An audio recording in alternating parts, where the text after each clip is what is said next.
ana shu qarzga bir narsa olish, qarzga bir narsa olib yeyish, qarzga bir narsa olib kiyish, qarzga to'y qilish, kredit nima bu?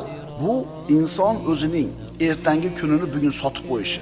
Kredit yoki qarzga olingan mana shu buyumlar hali topmagan pulini sarflab qo'yishi.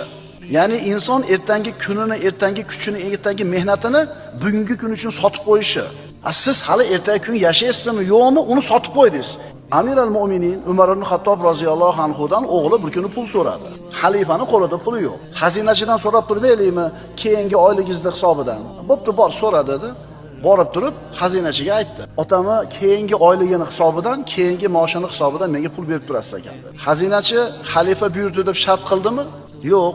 Otangiz keyingi oyligimdan berib tursin debdi-yu, lekin keyingi oyda yashashiga bir kafolat xati yozib bermabdi dedi. Bermaydi. Qaytib kelib turib otasiga Amir al-Mu'mininga